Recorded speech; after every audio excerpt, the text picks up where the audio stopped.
जय मसीह की hope in Christ YouTube channel में मैं प्रभु में आपका भाई बलदेव संधू हार्दिक स्वागत करता हूं, वेलकम करता हूं और आशा करता हूं कि आप ये परमेश्वर का वचन सुन करके उससे आत्मिक लाभ ज़रूर पाएंगे। एक बार की बात है कि एक राजा अपने मंत्री के साथ जंगल में जाते हैं शिकार करने के लिए और आपस में उनकी बातचीत चल रही है। जंगल में जब पहुंचते हैं तो राजा ने अपनी तलवार निकाली उसकी धार चेक करने के लिए और इसी प्रोसेस में राजा की उंगली कट जाती है और एकदम राजा जो है अपनी इस उंगली के बारे में अपने मंत्री को बताता है और मंत्री ने कहा है चलो अच्छा हुआ, क्योंकि परमेश्वर जो कुछ करता है वो सही करता है। और राजा को ये बात अच्छी नहीं लगी, उसे बहुत गुस्सा आया और उसने अपने मंत्री को कहा कि आप सोच समझ के बात करो, आपको पता है आप क्या कर रहे हैं, क्या कह रहे हैं। और मंत्री कहता हाँ महाराज मैंने सही कहा है, क्योंकि परमेश्वर जो कुछ करता है वो बिल्कुल सही करता है। राजा को गुस्सा आया। राजा ने एकदम उसे बोला अभी तू नौकरी से हटा, चला जा मेरे सामने से। और राजा वजीर ने कहा ये भी अच्छा हुआ और ये कह कर के वो वापस जंगल से बाहर आ गया और आगे राजा जंगल में आगे बढ़ता है शिकार पकड़ने के उससे, और चलते चलते घूमते वो रास्ता भटक जाता है और इसी भटकेपन में एक ऐसी जगह पर पहुंच जाता है जो उसकी हद से बाहर का है और वहाँ के कबीले के लोग राजा को पकड़ लेते हैं और अपने प्रधान अपने सरदार के सामने ले जाते हैं और बड़ी खुशी के साथ कहते हैं कि महाराज हमने अपनी देवी को बलिदान करने के लिए बलि का ये बकरा ढूंढ लिया है। उनका प्रधान सरदार भी बहुत खुश होता है, कहता चलो ठीक है हम तैयारियां करो, हम अपनी देवी को बलि चढ़ाते हैं। लेकिन उससे पहले उनकी रीति के अनुसार बलि का जो उनका चढ़ावा होता था, जिसको बलिदान करना होता था, वो खोट वाला ना हो, वो बिल्कुल प्योर हो। इसलिए राजा ने उनको कहा इसको चेक करो कि ये कोई खोट वाला तो नहीं है। और जब राजा को चेक किया गया और उन्होंने कहा कि इसकी एक उंगली कटी हुई है और उनके सरदार ने कहा कि इसको छोड़ दो, क्योंकि हम खोटी भेंट जो है अपनी देवी को नहीं चढ़ाएंगे, कहीं ऐसा ना हो कि उसका गुस्सा हमारे ऊपर आए। और राजा को अब अपने मंत्री की कही हुई बात याद आई कि वजीर ने सही कहा था कि परमेश्वर जो करता है सही करता है। आज यदि मेरी उंगली होती तो मैं आज मेरी जान से मैं हाथ धो बैठता। वापस आता है बड़ी खुशी के साथ, बड़े इज्जत के साथ अपने वजीर को बुलाता है, माफ़ी मांगते हुए कहता है कि हे वजीर तूने सही कहा था कि परमेश्वर जो कुछ करता है वो सही करता है। और उसने पूरी अपनी घटना जो उसके साथ घटी थी उसने अपने मंत्री को बताई और मंत्री ने कहा राजा साहब मैंने सही कहा था कि ये भी बहुत अच्छा हुआ कि तूने मुझे नौकरी से निकाल दिया और मैं तेरे साथ नहीं था, क्योंकि यदि मैं तेरे साथ होता तेरी एक उंगली की कमी की वजह से तुझे तो वो छोड़ देते, मैं पूरे संपूर्ण अंगों वाला है और मुझे वो बलि का बकरा बना देते, मेरी जान चली जाती। इसलिए परमेश्वर जो कुछ करता है वो सही करता है।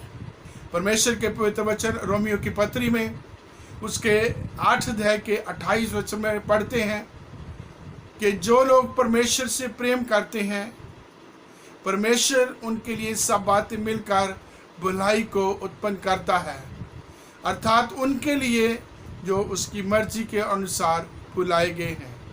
परमेश्वर अपने लोगों को जो चुने हुए हैं, जो उसकी मर्जी के अनुसार हैं और जो परमेश्वर से प्रेम करते हैं, उनके लिए उनकी हानि, उनकी नुकसान, उनकी कमी, उनकी घटी, उनके एक्सीडेंट, उनकी तमाम चीज़ें जो कुछ भी होती हैं, तमाम चीज़ों के द्वारा परमेश्वर भलाई को उत्पन्न करता है, क्योंकि जिस परमेश्वर को हम मानते हैं वो एक भला परमेश्वर है और तमाम बातों के द्वारा वो भलाई उत्पन्न करने वाला है।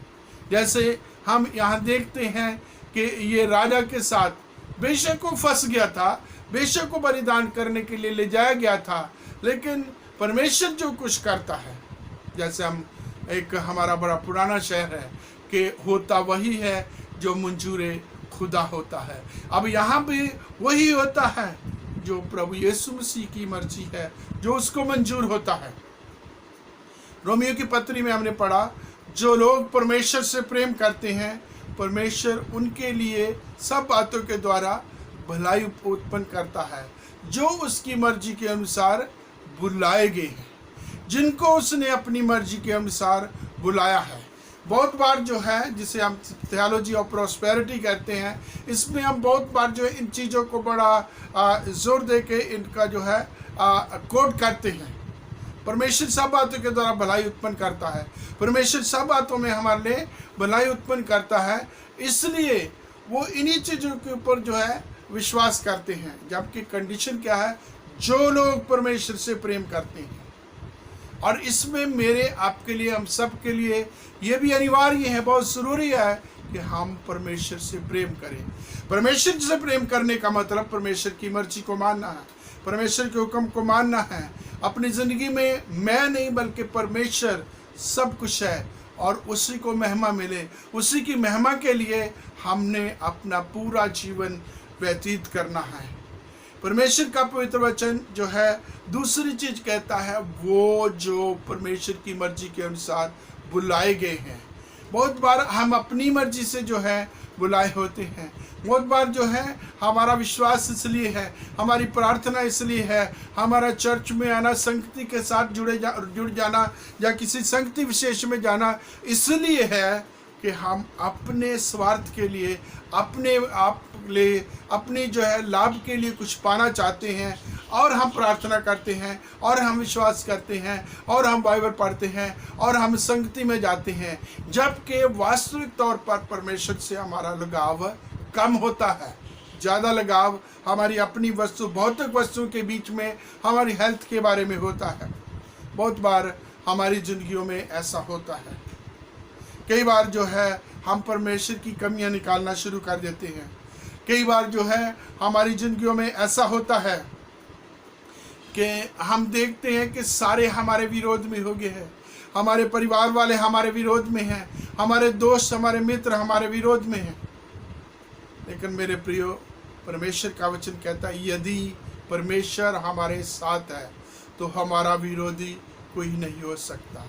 जब यूसुफ के भाइयों ने देखा कि हमारा पिता मर गया है, तब कहने लगे, कदाचित यूसुफ अब हमारे पीछे पड़े और जितनी बुराई हमने उससे की थी सबका पूरा पलटा हमसे ले।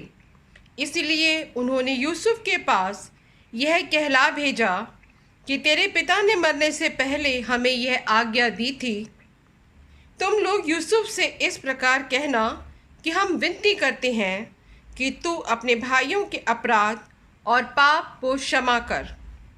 हमने तुझसे बुराई की थी, पर अब अपने पिता के परमेश्वर के दासों का अपराध क्षमा कर। उनकी ये बातें सुनकर यूसुफ रो पड़ा और उसके भाई आप भी जाकर उसके सामने गिर पड़े और कहा, देख हम तेरे दास हैं। यूसुफ ने उनसे कहा, मत डरो, क्योंकि मैं परमेश्वर की जगह पर हूँ। यद्यपि तुम लोगों ने मेरे लिए बुराई का विचार किया था, परंतु परमेश्वर ने उसी बात में भलाई का विचार किया, जिससे वह ऐसा करे जैसा आज के दिन प्रकट है कि बहुत से लोगों के प्राण बचे हैं। इसलिए अब मत डरो, मैं तुम्हारा और तुम्हारे बाल बच्चों का पालन पोषण करता रहूँगा। इस प्रकार उसने उनको समझा बुझाकर शांति दी। हमारे जीवनों में परमेश्वर की मर्जी को जानना, परमेश्वर की मर्जी में बने रहना बहुत ज़रूरी है।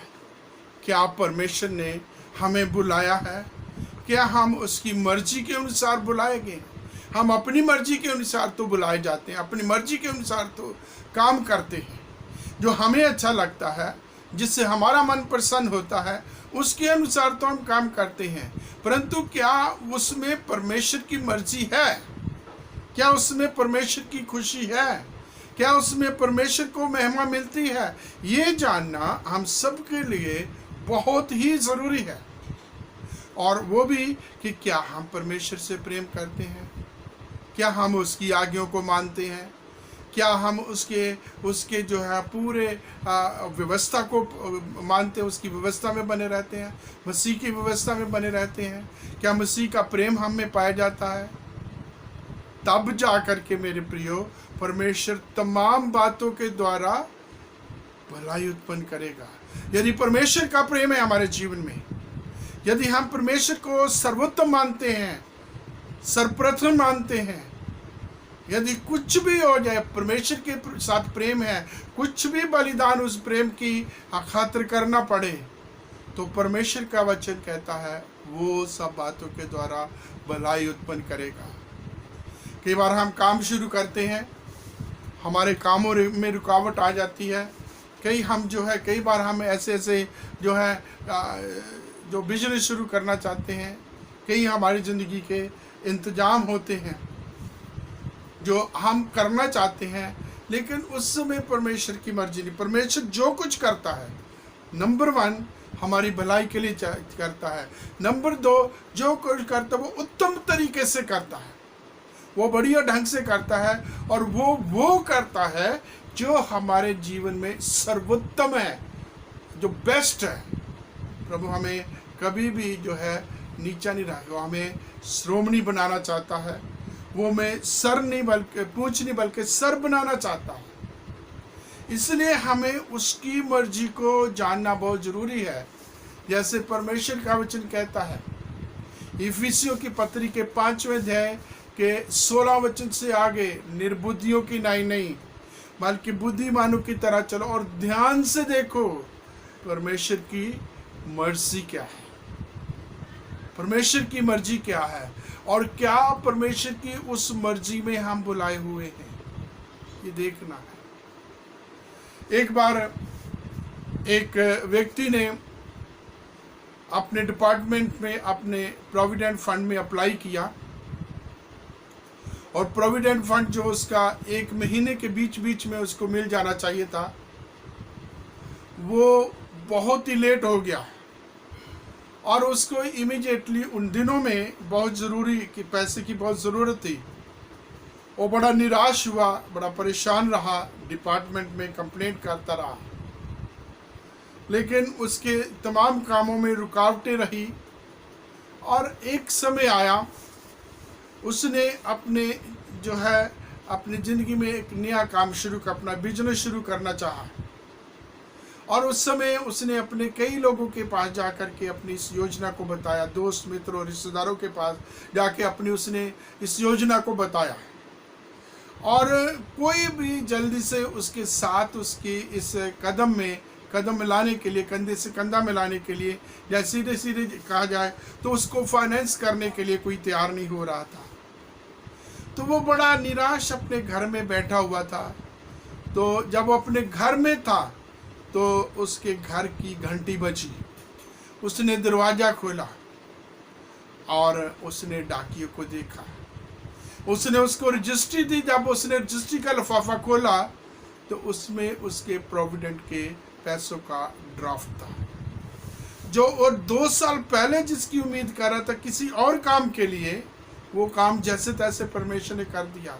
और परमेश्वर को पता था उस समय से ज़्यादा इसको आज पैसे की ज़रूरत है, और उसने परमेश्वर की स्तुति की, प्रभु का धन्यवाद किया, और उस पैसे से अपना जो है एक नया बिजनेस शुरू किया।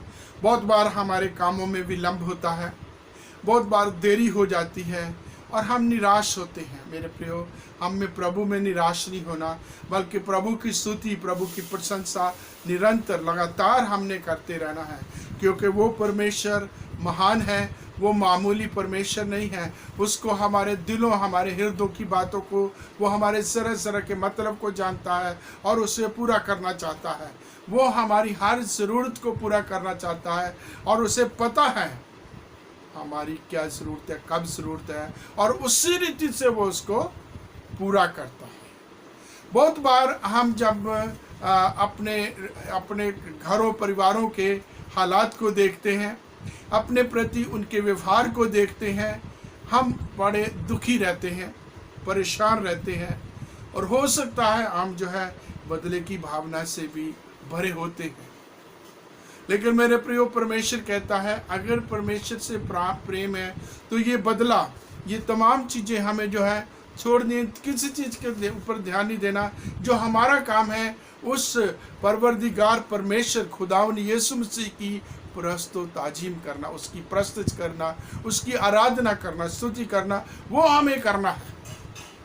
जैसे एक गीत हम गाते हैं कि मनुष्य के लिए एक ही काम है कि अपने परमेश्वर की बंदगी करना, उसकी बंदगी करना, और परमेश्वर का काम है वो देख करके अपने लोगों को आशीष देता है। आप यूसुफ की लाइफ को देख लो, जो आज का पवित्र वचन हमने पढ़ा है, उत्पत्ति की किताब उसके 50 अध्याय को और उसके 15 वचन से आगे आखिरी तक हमने पढ़ा है। किस प्रकार से यूसुफ के भाई यूसुफ के सामने गिड़गिड़ाते हैं, रोते हैं, डरे हुए हैं, क्योंकि इस समय यूसुफ का जो बाप है, पिता याकूब है, वो मर चुका है। और यूसुफ के भाई अब ये सोच रहे हैं कि उनका भाई यूसुफ अब उनसे एक एक बात का बदला लेगा। इसलिए वो सारे जो है आपस में मशवरा करके यूसुफ के पास आते हैं, यूसुफ से मिलना चाहते हैं, क्योंकि उन्होंने यूसुफ जब बहुत बच्चा ही था उसको पकड़ा, इस्माइलियों की काफिले में बेच दिया। जो अपने बाप का बहुत दुलारा था, याकूब बहुत प्यार करता था, उसे रंग बिरंगे जो है अंगरखे पहनाता था, सुंदर कपड़े वस्त्र पहनाता था, वो जो अपने बाप का बहुत ही प्यारा था, वो अब जो है परदेश भेज दिया गया है। वो भी बंधुआ मजदूर बना के भेज दिया गया है दूसरों के घरों में काम करने के लिए। परमेश्वर उसके साथ था, क्योंकि वो परमेश्वर का चुना हुआ था।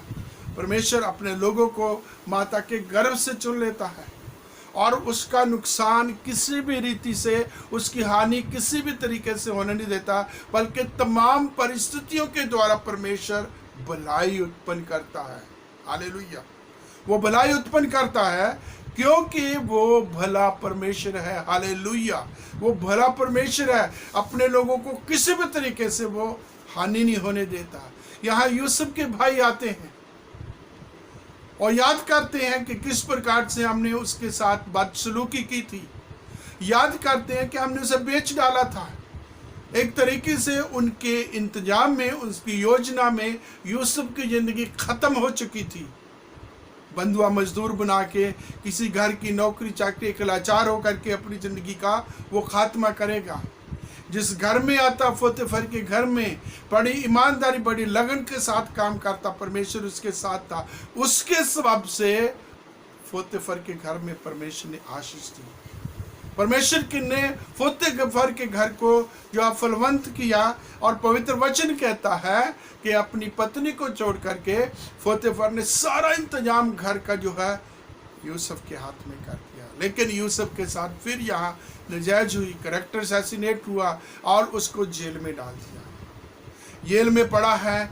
जहाँ भी यूसुफ था, परमेश्वर उसके साथ था और उसको इस्तेमाल करता था, उसके द्वारा लोगों की भलाई करता था, लोगों की जिंदगियों में काम करता था, अपनी महिमा उसके द्वारा लेता था। और परमेश्वर याकूब के विश्वास ईमान को भी बनाए रखा था इन कामों के द्वारा। वो भी रियलाइज करता होगा। खुशी होती है, हमें भी खुशी होती है जब हम किसी काम में हाथ डालते हैं।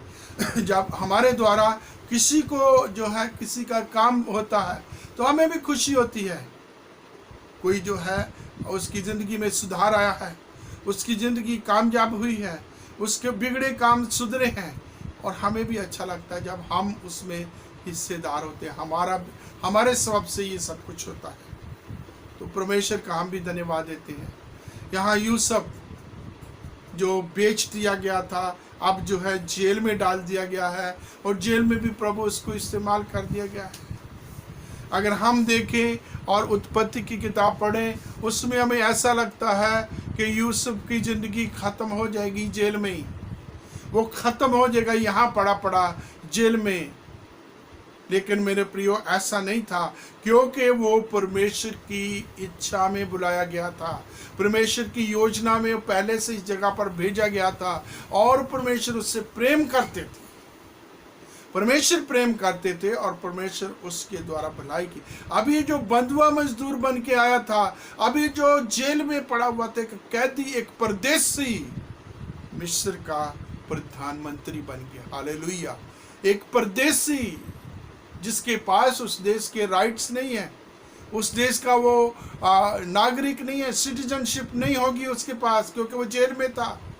उसका उस तरीके से देखा जाए तो रिकॉर्ड भी अच्छा नहीं होगा, लेकिन परमेश्वर की दृष्टि में वो खरा था, और परमेश्वर ने उसी जगह पर जहाँ वो कैदी था, जहाँ वो सजायाफ्ता था, परमेश्वर ने उसे सबके ऊपर शिरोमणि बना दिया, उसको जो प्रधानमंत्री बना दिया। उसकी ज़िंदगी में परमेश्वर ने काम किया। अब उसके भाई, अब वो पछता रहे हैं, अब वो डरे हुए हैं, अब वो भयभीत हैं, अब वो गिड़गिड़ा रहे हैं, आगे आकर के उससे माफ़ी मांग रहे हैं। उनकी बातों को सुन के परमेश्वर का पवित्र वचन कहता है, यूसुफ रो पड़ा। यूसुफ रो पड़ा, उनको कहे, क्या मैं परमेश्वर की जगह पर हूँ? तूने मुझे समझ क्या रखा है? और वो फिर उनको कहता कि जिन जिन बातों में तुमने मेरे साथ बुराई की है, उन्हीं बातों में परमेश्वर ने मेरे लिए भलाई किया। हालेलुया। परमेश्वर भला है। हम भी अपनी जिंदगियों में ऐसे बहुत अनुभव रखते हैं।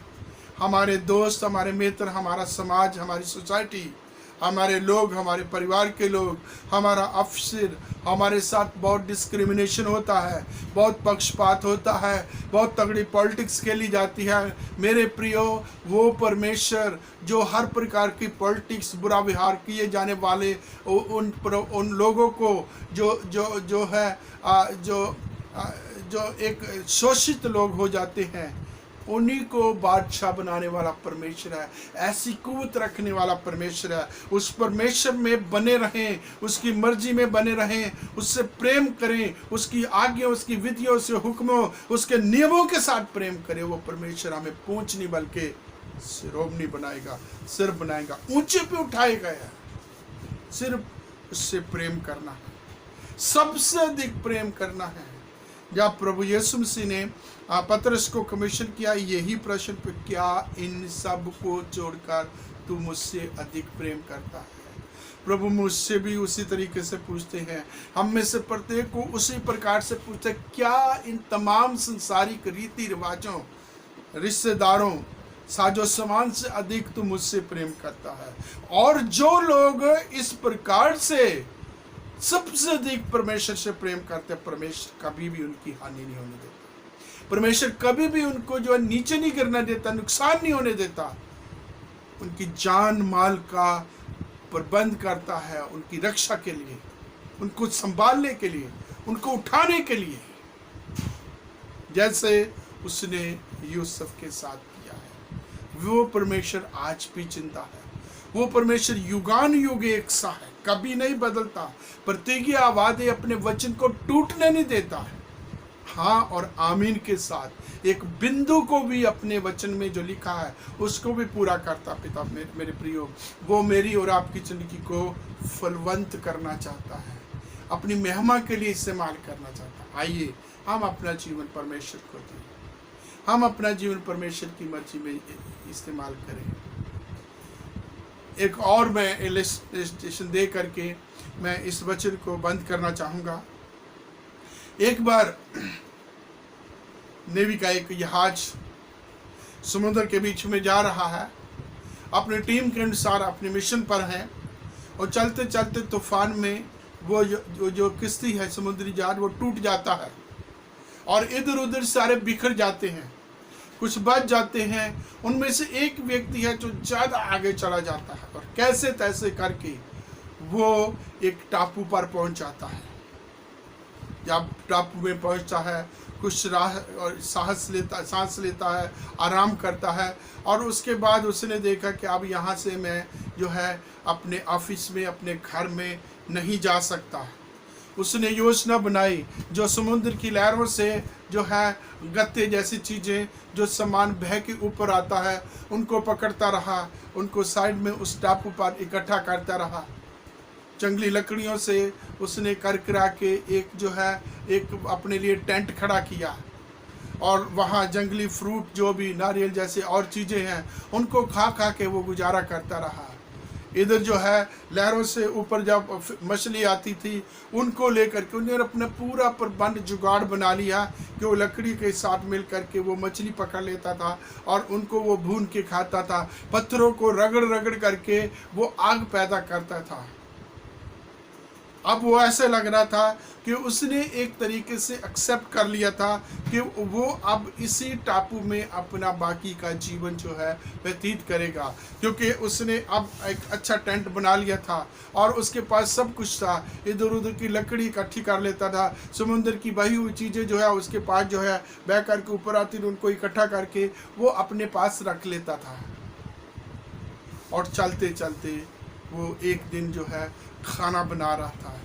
जैसे उसने पत्थर रगड़ करके अपनी अंगीठी, अपना चूल्हा जलाया, अपना खाना रखने के लिए किया, और एक हवा चली और उस हवा में उसके जो चूल्हे की आग थी वो तेज होगी। और चलते चलते उसके जो है वो जहाँ पड़ा हुआ सामान था, गत्ते का, कागज जैसी चीज़ें और लकड़ी जो सूखी हुई थी, वो सारी धीरे धीरे जलने लगी। और जब तक वो समुद्र की लहरों से पानी लेके आता, तब तक वो उसकी जो है टेंट तक, उसकी झुग्गी तक को पहुंच जाता है। और देखते ही देखते उसने जो अपने लिए बहुत ही अच्छा एक टेंट बनाया था, जिसमें उसने अपनी आगे फ्यूचर व्यतीत करने के लिए सोचा था, वो देखते ही देखते कुछ ही समय के बीच में सारी जल के राख हो गई। उसे बहुत दुख लगा। दुख ही नहीं लगा, वो बहुत रोया, कल्पा, इतना रोया कि वो परमेश्वर से प्रश्न पूछने लगा, मैंने तेरा क्या बिगाड़ा था? तूने मेरी अच्छी खासी जिंदगी को बर्बाद करके रख दिया, वीरान करके रख दिया। तूने मेरे को घर से बेगार, मेरे ऑफिस से मुझे लेके यहाँ कर दिया, और यहाँ मैं अगर थोड़ा सा सेटल हो रहा था, परमेश्वर तूने मेरे यहाँ भी मेरे जो है घर को आग लगा दिया। और वो इस प्रकार से रो रहा है, बिलख रहा था, परमेश्वर से सवाल कर रहा था। और ऐसे ही इसी उदासी के बीच में वो वहीं पड़ा हुआ है। और उसने आगे 1 घंटे के बीच में अचानक से आवाज़ सुनी, और आवाज़ थी हेलीकॉप्टर की। हेलीकॉप्टर आगे 1 घंटे के पास उसके ऊपर उसके पास आकर उतरता है, और वो कहते कि जब तेरा घर जल रहा था, उसके धुएं को हमने दूर से देखा और हमने जान लिया कि यहाँ कुछ हुआ है, कोई आदमी है, कोई व्यक्ति है, और जो आग लगी है कुछ यहाँ हो रहा है, और हम आग को देखने के लिए आए।